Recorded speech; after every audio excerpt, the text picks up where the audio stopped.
Welcome to this presentation. My name is Nate Dougan.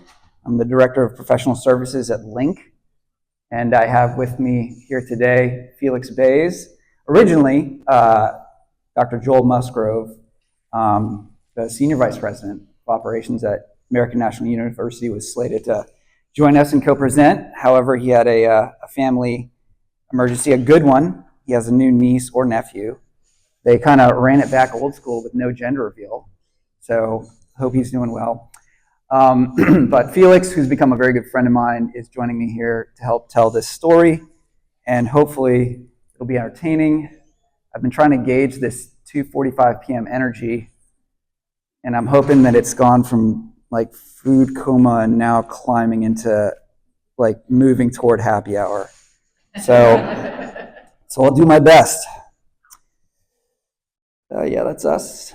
Okay, so I do like a little audience participation, and you can move your arms to help with the energy.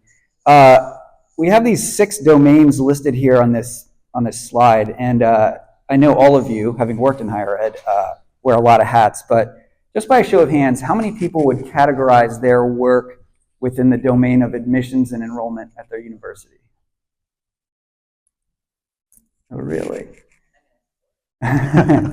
IT? There we go. Nice. We got to stick together. Operations? All right, kind of. Academic affairs? Very nice.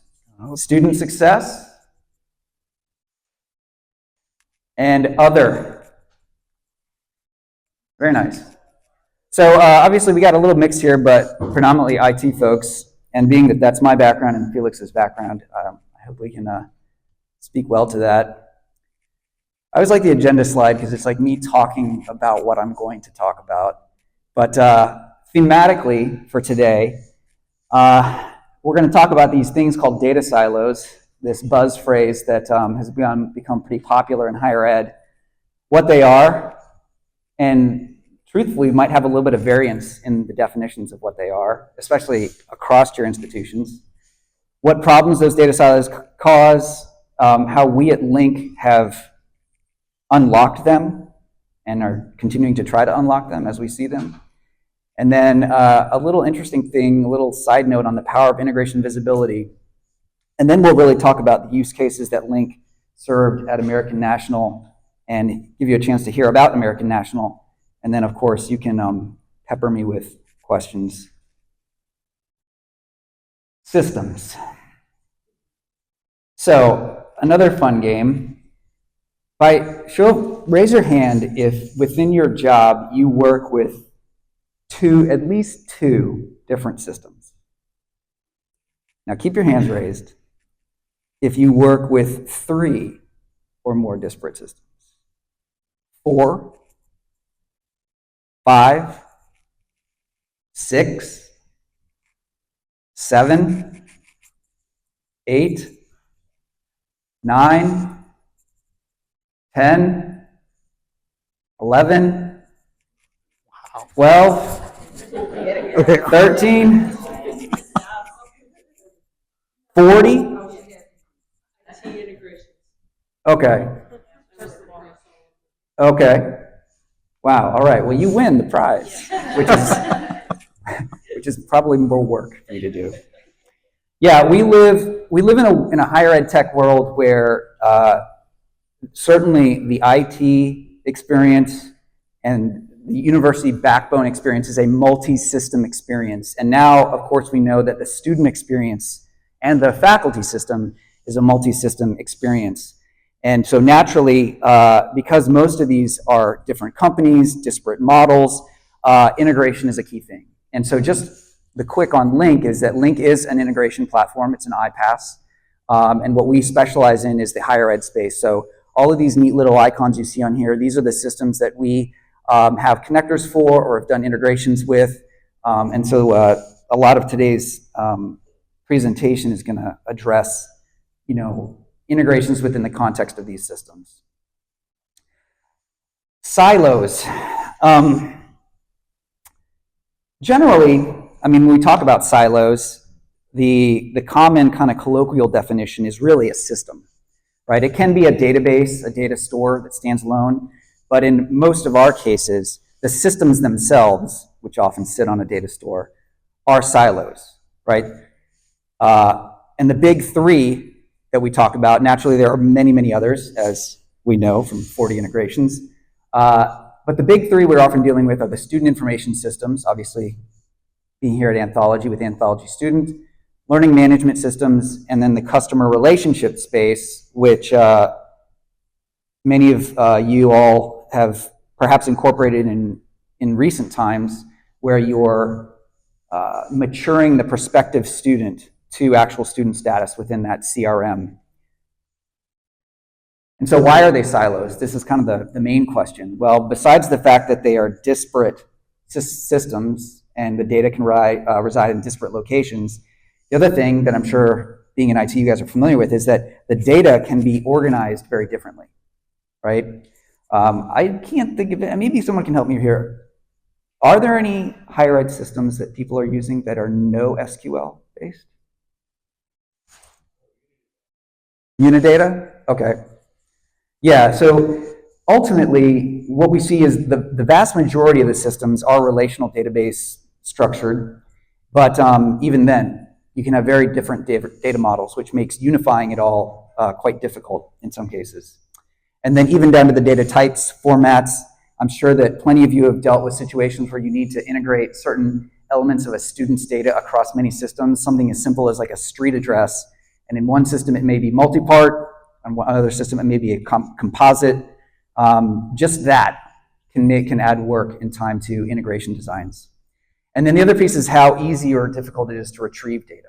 You know, oftentimes these silos are created because it's just difficult to get to these things. So what's our biggest problem with data silos in higher ed? Your data is not in sync. Figuratively and perhaps literally. Does anybody have a member of this band at their school? That would be great. That would be one of the best stories for our LinkedIn. And data that's not in sync obviously causes a lot of problems. It manifests in terrible end user experience. Oftentimes you've seen it create strife between people in different operational groups where they're, you know, what is the truth here? Why didn't this student's data carry over? Or why is there a different address in this system and that system? The nature of the data, you know, this is where there can be considerable variance across institutions, depending on how sophisticated your use of the systems are and how sophisticated your integrations are. It can be, again, basic bio demo addresses, phone, you know, what their WhatsApp address is, down to perhaps documents, you know, application supporting materials that need to live or be integrated and unsiloed. And then probably some of the stuff that we're most familiar with are things like, you know, the students' performance at the school in the form of grades, attendance, or degree progress, where data can live in an LMS, also needs to be in the SIS, and in some cases, if you're doing a lot of advising work, needs to also be returned to the CRM. So, yeah, the pain slide, and this could probably be 100 slides, but generally, you know, from an operations, if we think of this as kind of the operations element of the university and then perhaps the analytics element, operationally, you know, when your data is not in sync, when those integrations are not working, they're not robust and resilient, you of course have a bad student experience. It can hurt your student experience. They're not enrolled in the right courses. They're in the wrong program. Their program isn't adjusted. Grades and attendance or other academic supporting information can be discrepant. And if it's front-facing to them, it causes a headache. Faculty, though, too. This is a big one we've been learning as we do these integrations, especially with LMSs and changing instructor assignments, is that the faculty experience is a critical experience at the university and integrations support it. And then on the analytics side, a lot of you will have consumers of data that are just consuming like descriptive statistics about your student body, composition of various classes and courses, degree programs. But now the big piece is the inferential part, right? Supplying data to do predictive analytics, perhaps you're incorporating AI, modeling, you know, to do interventions. You want to compare pre-admit factors to student success later on down the line, or alumni giving is one of those big ones, right? If you don't have your data synchronized, if it's not integrated well, then all of these kind of domains get hurt. And naturally, it's just frustration for everybody. So at Lingk, as an iPass, we specialize, and as I just shamelessly plug our company, we specialize in integrating these different silos and these systems. And again, from that first slide, whether it be through a system of REST APIs or flat file transfer or direct database connections, what we do is we seek to get into your ecosystem and unlock the silo by connecting to it, understanding the data model, getting that data. And then the power of Lingk is really that we're built on Apache Spark. So not to get too technical, but most of us are IT here. So we're built on a big data engine that specializes in moving lots of data. I'm going to go ahead and open up Pandora's box a little bit and say that, you know, a lot of the work that we do is in batch and high cadence batch, right? So one of the big questions in the higher ed world now, which is stemming out of banking and e-commerce, is pure real time.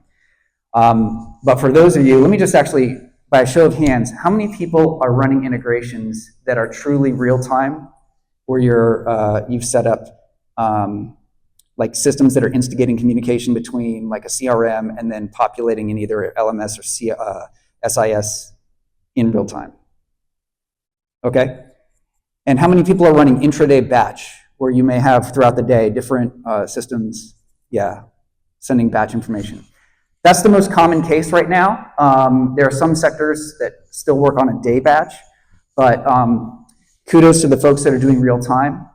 Right now, a lot of capabilities there, and Lingk has our kind of off menu items are to build custom API endpoints to facilitate real time. But higher ed is still kind of in a world where I would say at this point, what I refer to as high cadence batch is the special sauce. And Apache Spark is perfect for it, because we can move lots of data quite quickly when we gobble it all up from these various systems. And so the whole goal, again, for us is by unlocking these silos and pulling all the data into the Spark engine, we can unify it and get you to your desired outcome. So when we talk about unlocking silos, I'm sure a lot of you, there's this kind of common endpoint in your mind, which is that we've got all this data, and then there's this cross-comparison goal. But I wanted to take this opportunity to talk about the unlocking of data, these data silos, in the context of integration, and specifically a specific outcome that we try to build into our integrations at Lingk. And it has to do with what we call integration visibility. So all of this evolved at Lingk as we started building integrations for universities and colleges and some K-12. We noticed that when you have it built, a lot of times the end users who are amongst these different functional groups see the outcomes of the integration, right? They see the student record that's gone from here to here and maybe to here. Course enrollments move back and forth. But as soon as something goes wrong, it's a black box, all right? By a show of hands, how many people have integrations running, but you deal with lots and lots of errors in data? Yeah. Now, of you, how many of you have very quick, seamless ways to rectify those? Okay, I got a few hands. When we deal with the end users, like when we have conversations with the folks that you support, that is like one of the biggest headaches. Is all they're seeing is the outcome of the manifestation of the problem. But rectifying the problem is where things get difficult. So what we started incorporating and making, actually, I would say as much as 40 to 50% of the integration build is on this idea of exposing elements of the data integration, the journey of the record, so to speak, to those end users so that they could understand, oh, this had an error, right? Error logging, error handling, error visibility. So this is where I'm going to show you a little, this is a fabricated data from a screenshot of Salesforce, all right? So at American National University, we have 4 systems that are synced up. We're taking applicants that come from Salesforce with the EDA framework. They're created in Anthology. Data is fed back, like student numbers and emails and all that. Those courses from Anthology are also created as courses and course offerings in Salesforce. Those courses are then taken and created in Canvas, right? So we're creating courses in Canvas, courses in Salesforce, sections in Canvas, sections in Salesforce. And at ANU, they use Zoom meetings as the online meeting tool. So we also auto-create the Zoom meeting for the class, add it to the Salesforce course offering record, which is what you're looking here, or at least a portion of that course offering record, and then also append it as an external tool in Canvas so that the instructors and the students can just click and get into their Zoom meeting. Now this, also real quick, how many people here are users of Salesforce? Okay, so we have a few. I'll take a minute to say that this is just the presentation of this data within Salesforce because it was convenient at ANU, but doing what we're doing here can be done in any database, right? We seek to just make this available and bake it into the integrations. So what we have here is, again, it's a section on the course offering in Salesforce that's providing data about the course in the section with respect to all 4 systems.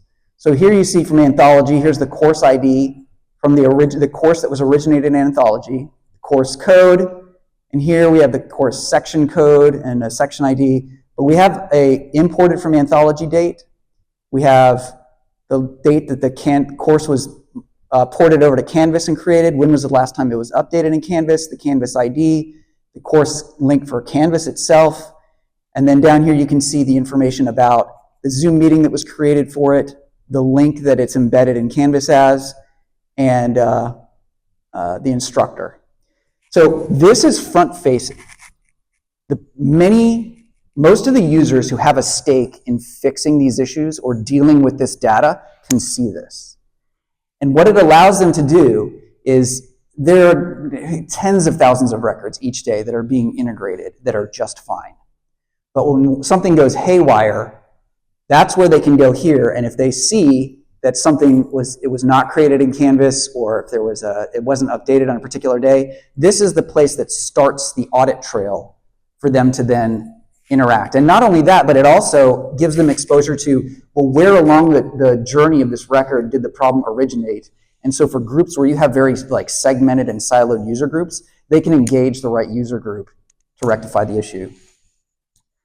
This is probably more clear here. So these are little screenshots from a section on the student's contact record in Salesforce.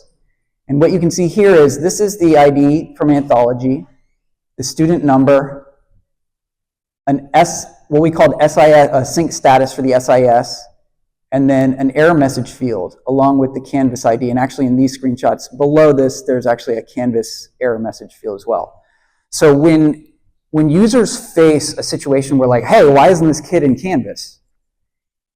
If we have tried to export the student to a given system and it hits an error, because we're typically using the REST services and we can get those systems supply an error message to us about what happened, we can kick that back to this record and update it. So here you see in this case, this student doesn't have an Anthology ID, they don't have a student number, they were a prospect, and so we sent them over. We ran it through the duplicate checking API in Anthology, and it flagged a potential duplicate, right?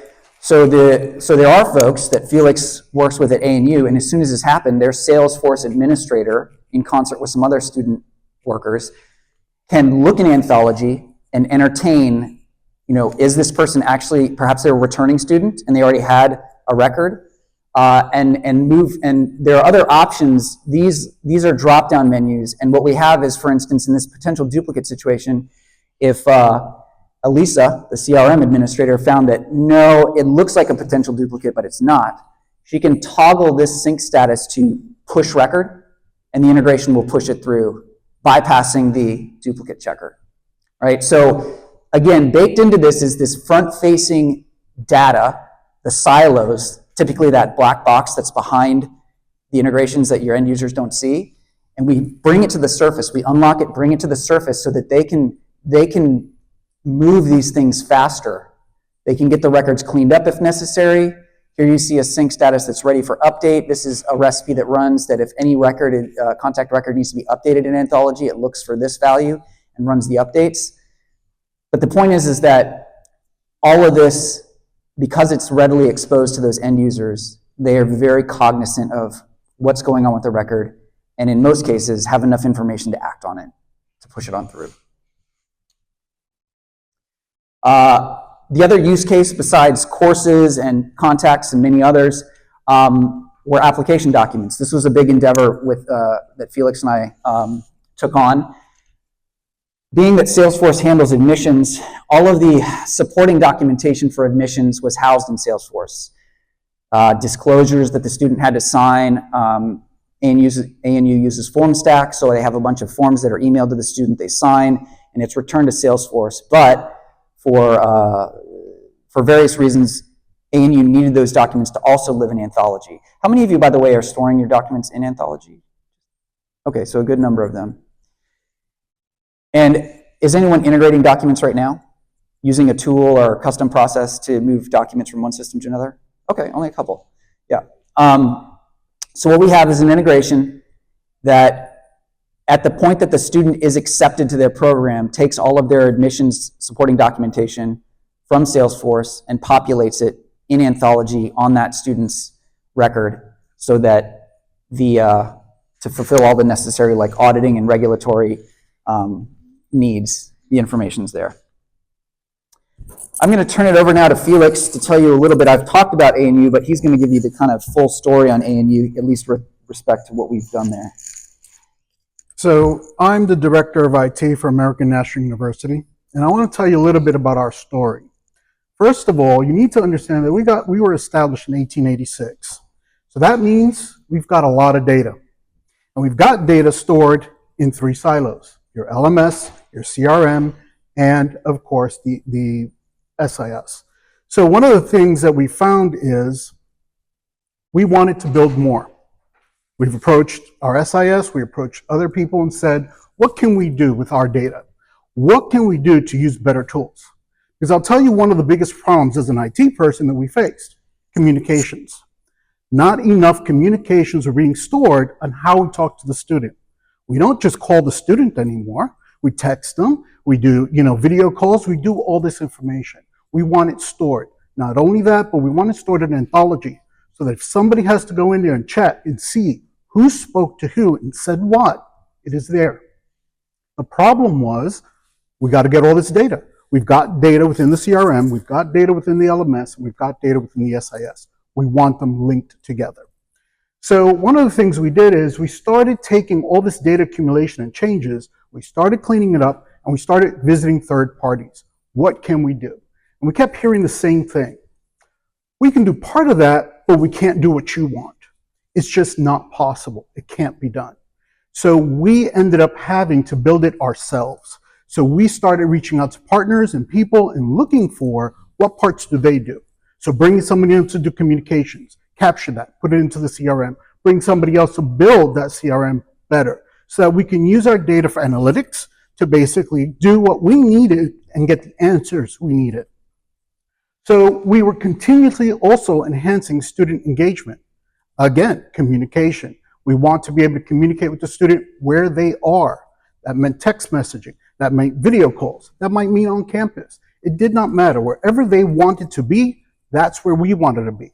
But we needed the tools to do that. And then we wanted that system integration to be reactive. I want to make a decision immediately on that information. I don't want to wait a year to go look at my data back then, a year ago, and find out what decisions I need to make today. I want to make them today. I want to look at what the student needs, what are their qualifications, what are meet them, and give them the happiness that they need to complete their course. Because in the end, that's what we want, right? For them to successfully complete. And if they're not happy, are they going to successfully complete? We've seen the stats. They're not. So making them happy is key. So a lot with this went into trying to connect things. And what we did is we eventually found Lingk. A few people suggested, we talked to them, and we did. And the one thing I did not hear from Lingk when talking to them was, that can't be done. I hear a lot. It's industry standard to do it this way. We don't always follow industry standard unless we're regulated to. So again, we want to do cutting edge. We want to be on the cusp. We want to build these systems. So it was important for us to hear that it could be done, or we'll figure it out. And that is the one thing that Lingk provided, a solution to connect our systems and transport all that data. Now I can tell you, I'm an IT person. I've lived in Anthology's API system. I built a lot of scripts with Anthology's API. I did not want to build this using just APIs and scripts. So it's something that we knew we needed an external third-party partner to come in and understand us.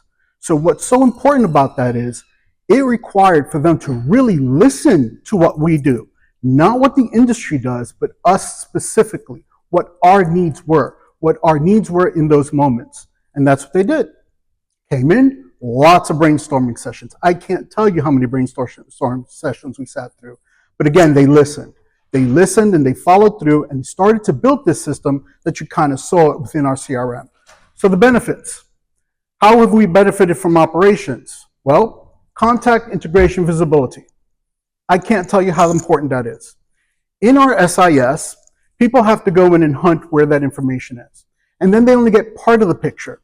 If they want to know how the student is doing in a course, or if the student's complaining about a grade or something else, they've got to now log into the LMS. So now I've got to hunt it, and that's if they have access to the LMS. Because if they don't, then they've got to email somebody else to ask. And then that person has to email back with an answer, and then there's back and forth. And meanwhile, the student is sitting on their hands, sitting there waiting for an answer instead of getting an answer immediately, or at least some semblance of a response that makes them feel better that you're on it, that you're covering it.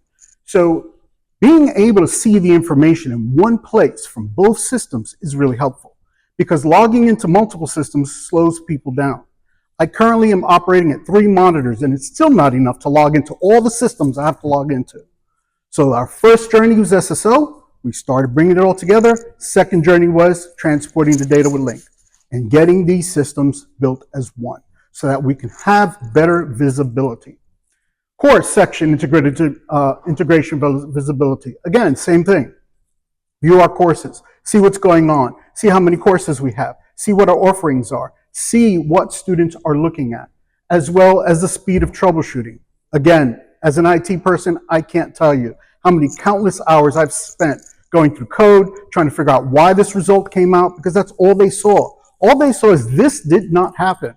And you're just left figuring out, okay, I got to go back and figure out where it broke in the chain of command, where it went wrong, and what that information is. Now they send me a screenshot. Here, look at all this data, and I can pinpoint and say, right there's the problem. Somebody entered this incorrectly, or this was not configured correctly, or somebody doesn't understand the process, and we can train that staff member to go back and now do it correctly. So my data doesn't continue to get, altered in the incorrect way. And I can tell you that that's been better for training of our people as well. Our staff members are happier. They're logging in only to the CRM, they're seeing the issues, and they are even fixing, in some cases, the issues themselves. So better communication, better troubleshooting, faster results. And that means a happier student because they get an answer faster. Identifying dirty data. No matter how much we think we don't have dirty data, start a project and look how fast you'll find out that there's something wrong with your data and you've got to rebuild, or you've got to adjust, or you've got to change. And it's not simply that somebody made a mistake and you got bad data. It could be just as simple as a change of the times. Look at the fast flow we just went through. Again, fields change, data change, informations change. And so now you've got new information and old information, and they don't match. So these things have to be taken into account. And that is something that Lingk also did for us. They took into account the changes, what was coming down the road, what was coming down the pipeline, and helped us navigate that as far as transporting the data correctly and not making more problems. Students have benefited. Again, they now have a place to also check their information. So it's not just the fact of staff looking at the CRM and getting information. Students can also log into the CRM and get their information. Now, I am sure at some point we've all seen Student Portal. It's a little improved, but still not where they believe it should be as robust. And they're still working on it. We get that, but we need it more now. And so again, they now have information at their fingertip because it comes from the SIS. It also comes from the LMS. Things like the last time they were in class, the last time they submitted something, their current grade and how that's flowing. Yes, they can look at it in Canvas, but here they can look at it for all their courses in one screenshot, in one view. How faculty have benefited. Again, instructors are sharper. They can look at the CRM as well. one login. All they have to do is log in and look at their students, look at how their grades are flowing. Now they could do that in the LMS too, but there's other details like if they're having issues, they can see communication with the advisors. The advisors can then put notes and all the conversations and everything documented that they're allowed to see, at least not on the financial aid side. But again, whatever's allowed so they know what the student's going through.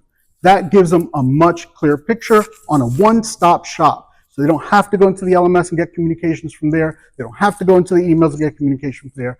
Everything is central. And then administrators. Again, save of time. That's the biggest thing. If I have to log into 3 systems, that takes me 10 to 15 minutes, as long as there's no login issues, because then you really have a problem, because now you got to get permission to log into something to view it, and now you're going back and forth through emails. You could be a couple of hours trying to troubleshoot something. So this makes it faster for administrators to look at it. The biggest benefit has to be academic advisors. Academic advisors are trying to help the student. They're trying to get them through their path quickly. And the fact of having to be in so many systems and do so many things is very troubling. The student calls, you got them on the phone, you don't want to wait to log into 3 systems and please hold systems down at the moment, or please hold. No, you want to get them the answers. You pull up, and we expect that today, right? We expect that from anywhere else we go. If we call a doctor's office or something else, we want them to punch in our information, pop up our record, and give us our information, tell us what we need to do. Students want the same. So why would we do any different? So again, having documents stored in Anthology is big, because we have to have, as you know, if you don't document it, it never happened. So if I say this person signed something and it's not in Anthology, now you got to go find where is it? Where did I store it? Did I store it on the cloud? Is it, an image now? And 50 other places that we've used in the past. So again, this allows us to have it all centralized under their student account, documents, tasks, all information, communication, everything. And all of that is due to, again, to that creation of those tunnels by Lingk to transport that information accurately and correctly.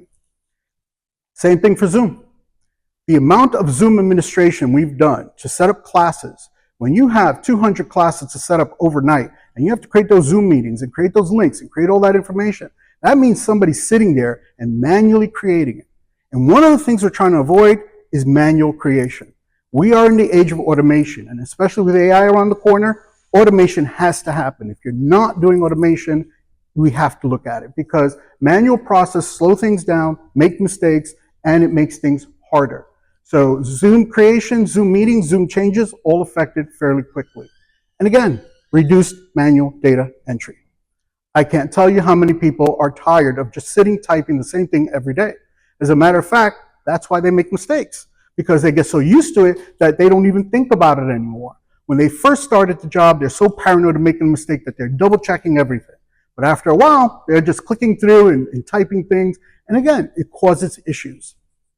Automation can not only remove it, but can also check it for us to make sure that it is accurate, that it is correct, and that it is being done the way we need it to be. Thank you, Felix. So, at the end of the day, with any company that's coming in to do what we do, the key thing for folks that are in leadership is what's the value proposition here.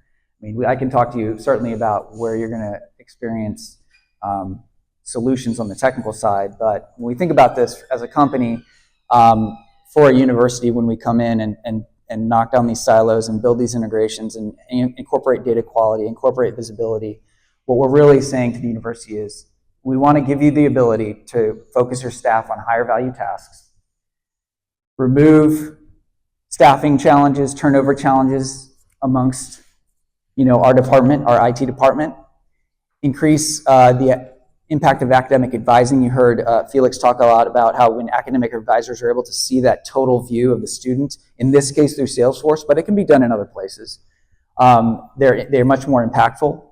One of the big topics, of course, is financial aid. So getting this data accurate, imposing that data governance really impacts the ability for your financial aid practices to be compliant and efficient. Automating manual data entry, reducing errors, improving your data quality, and then the big one nowadays is setting that clean and accurate foundation of data, foundation of clean and accurate data for the incorporation of generative AI, which we know is going to become a major force in the IT operations at universities, in the coming years. So again, that's the value prop. Do we have any questions? Yes, sir.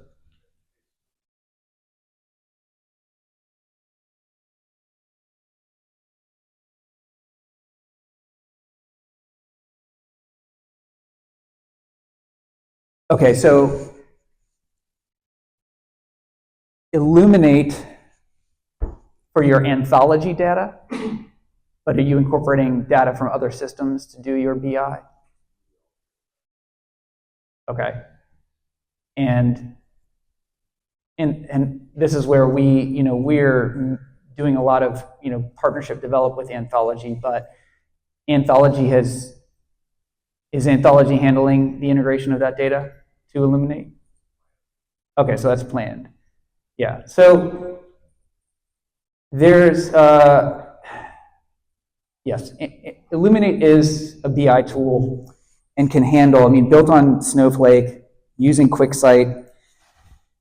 I think one of the big questions surrounding that would be, many schools have BI tools established, like Power BI, Tableau, ClickView, and as to whether or not Illuminate will be able to support that, especially with Anthology driving the bus. I'm kind of answering your question in a bit of a roundabout way, but yeah, what we offer is, I would argue, more flexibility. The flexibility to touch many more systems, especially at once, because our correlation also happens in memory. So bear with me for a moment. With that design of Snowflake, when you pull data in, as we know it right now, Anthology is going to do a raw pull. Whereas for us, we actually incorporate a lot of the BI into the integration.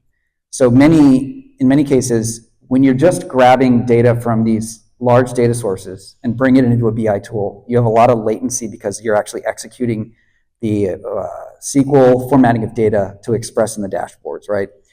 So we shortcut that by, when we reach out to these large data sources, we will actually create the view or collate the data from not just one source, but many sources, and express it to a database, or what we're looking into right now is actually in-memory expression to the BI tool. So the idea being that instead of Anthology creating a connection to many different systems to populate Snowflake, and then you hack around in QuickSight, we will pipe in the data already collated, already transformed to the view you want, to whatever data store you want. So you're not really bound by Illuminate, and then you can sit whatever BI tool you want on top of that. Yes. So again, for us, we would be taking it, and I don't know if Anthology would take it this level, but we would be taking it another level to you in terms of BI, dare I say, consulting. But you give us more of like the end expression requirements, and by us trimming everything down, you get exactly what you're talking about, the lowest possible latency, because every dashboard is actually a view. Now, I would give Anthology their fair ups to see if they could accomplish the same thing. My gut says no, but as of right now, I would say that that's the big differentiator with us, which is a pretty big, latency is a big thing in BI. So, other questions? Thank you for that question, by the way. Yeah.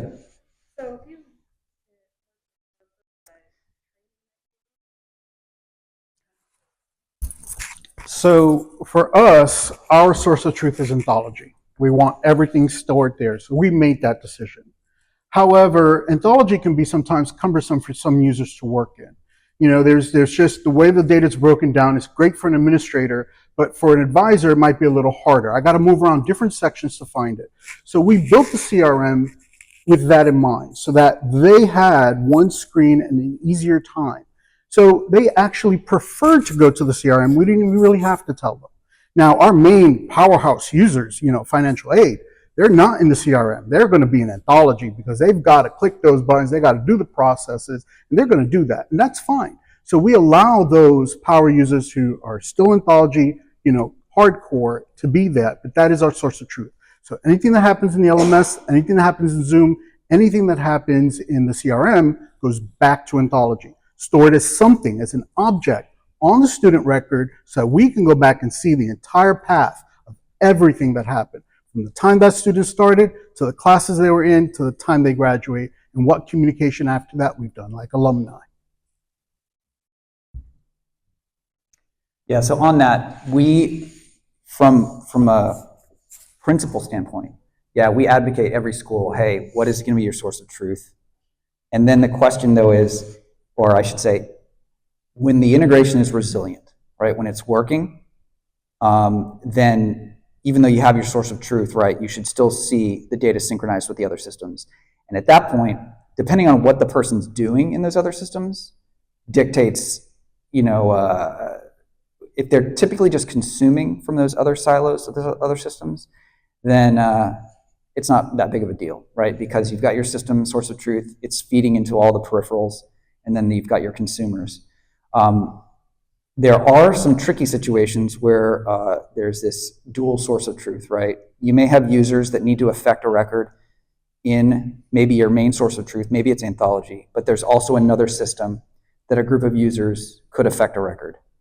And then that just, for us in the design, that's where we just work very closely with you from a business process standpoint to say, here are the risks from a dual source of truth setup. And then we just build in as many checks and balances as we can to ensure that you don't get like record swap or record overlap. Other questions? Yeah. Can you expand a little bit more on your student portal that is defining Anthology? Without giving away too many trade secrets, I can say that basically we've rebuilt a student portal that we've imagined in Salesforce. And that's where we direct our students now. Now, right now, the only strength that it still has is the financial piece of it. So they still can go into the student portal, see their finances, and to see their details.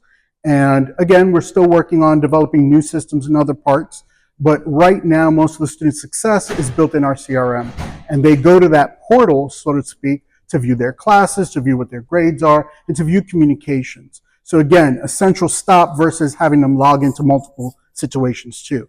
That also allows us to control the mobile app and the mobile aspect of it better, so that we can customize it to the student and what they want to see, and therefore giving them a better experience. Did that answer? Thank you. Others? Going twice. Don, thank you so much. Thank you I hope all. it was entertaining. Loved having you guys. Thanks.